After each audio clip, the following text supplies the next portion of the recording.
Assalamualaikum warahmatullahi wabarakatuh. Kami dari kelompok 6 mata kuliah Teori Akuntansi. Di sini kami akan mempresentasikan tentang kerangka konseptual akuntansi dan laporan keuangan. Sebelum menuju materi, izinkan kami memperkenalkan diri. Yang pertama ada saya Juliana Prasasti Dewi. Nama saya Raden Bagus. Nama saya Imam Mustafa Latif. Dan ada satu lagi namanya Trida Ismawati. Menuju ke materi akan dijelaskan oleh Mas Bagus dan Mas Latif. Dadah. Di sini saya akan menjelaskan tentang kerangka konseptual akuntansi dan laporan keuangan. Pengertian: penyusunan teori akuntansi merupakan proses berurutan yang dimulai dari penentuan tujuan pelaporan dan diakhiri dengan penyusunan teknik akuntansi.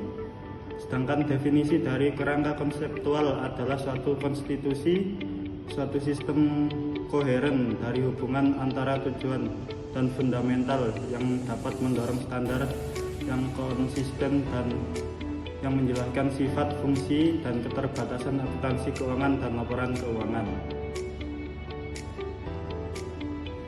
Selanjutnya, kebutuhan kerangka konseptual. Ada dua alasan mengapa kita memerlukan kerangka konseptual, yaitu yang pertama, kerangka konseptual akan meningkatkan pemahaman dan keyakinan pemakai laporan keuangan atas laporan keuangan dan akan menaikkan komparabilitas antara laporan keuangan perusahaan. Yang kedua, kerangka konseptual yang dikembangkan dengan baik akan membuat profesi mampu lebih cepat memecahkan masalah praktis yang baru dan sedang berkembang dengan mengacu pada kerangka teori dasar yang ada. Kerangka konseptual IFRS.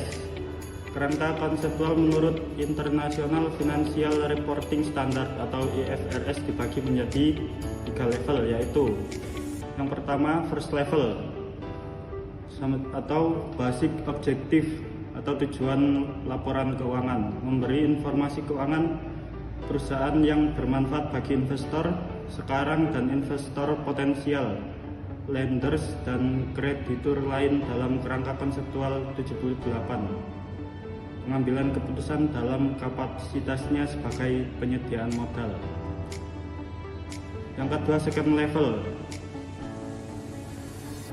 atau karakteristik keuangan dan unsur laporan keuangan. Yang ketiga third level recognition, measurement, and disclosure concept.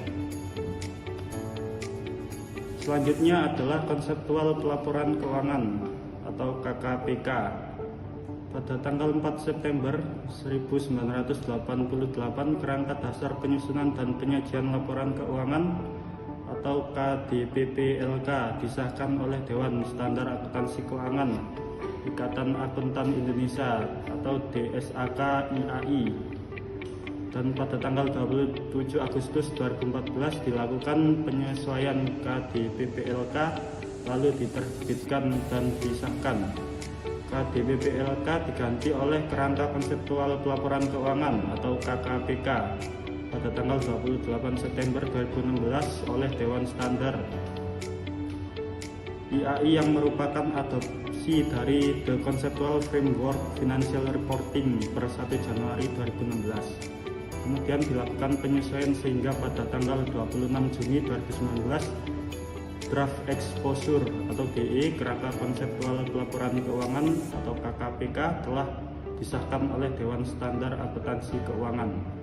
DE KKPK ini memiliki tanggal efektif 1 Januari 2020 dengan penerapan lebih dini diperkenankan untuk perusahaan yang menggunakan KKPK dalam mengembangkan kebijakan akuntansi ketika tidak ada BSAK yang berlaku untuk transaksi tertentu.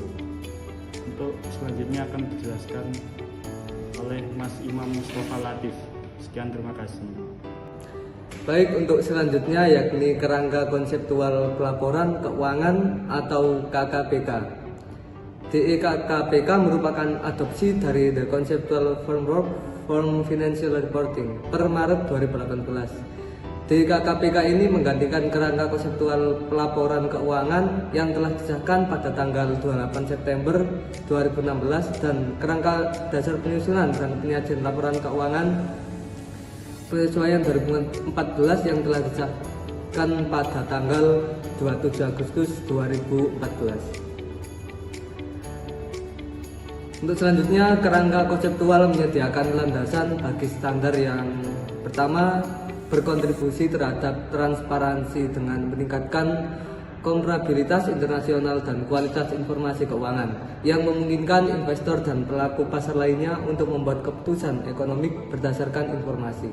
Yang kedua, memperkuat akuntabilitas dengan mengurangi kesenjangan informasi antara penyedia modal dan orang-orang yang telah mempercayakan uangnya ke pihak tersebut. Yang ketiga, berkontribusi pada efisiensi ekonomi dengan membantu investor untuk mengidentifikasi peluang dan risiko di seluruh dunia, sehingga meningkatkan alokasi modal.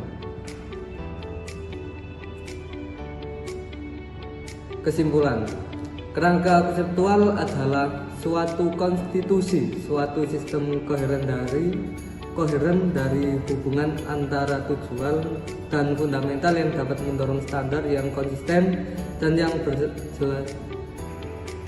menjelaskan sifat, fungsi, dan keterbatasan akuntansi keuangan dan laporan keuangan.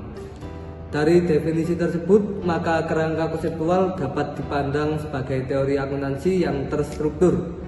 Karena struktur kerangka konseptual sama dengan struktur teori akuntansi yang didasarkan pada proses penalaran logis yang dapat digambarkan dalam bentuk hierarki yang memiliki beberapa peningkatan. Kerangka konseptual dimaksudkan untuk konstitusi dalam proses penyusunan standar. Tujuannya adalah memberikan tunjuk dalam menyelesaikan perselisihan yang meningkat selama proses penyusunan standar dengan mempersempit pertanyaan apakah standar telah sesuai dengan kerangka konseptual atau tidak. Sedangkan fungsi kerangka konseptual ini untuk meningkatkan komparabilitas laporan keuangan untuk mengevaluasi praktik akuntansi. Salah satu manfaatnya adalah kerangka konseptual memberikan pedoman yang dapat memberikan pedoman bagi penyusun standar. Isi kerangka konseptual umum dimulai dari tujuan pelaporan keuangan, karakteristik kualitatif informasi akuntansi, unsur-unsur laporan keuangan, pengukuran dan pengakuan laporan keuangan, dan penyajian. Penyajian kerangka konseptual meliputi pelaporan posisi keuangan, pelaporan arus kas dan likuiditas, dan pelaporan laba. Sekian dari saya, dari kami kelompok 6. Wassalamualaikum warahmatullahi wabarakatuh. Demikian presentasi dari kami, selebihnya bila ada salah-salah kata kami mohon maaf. Wassalamualaikum warahmatullahi wabarakatuh.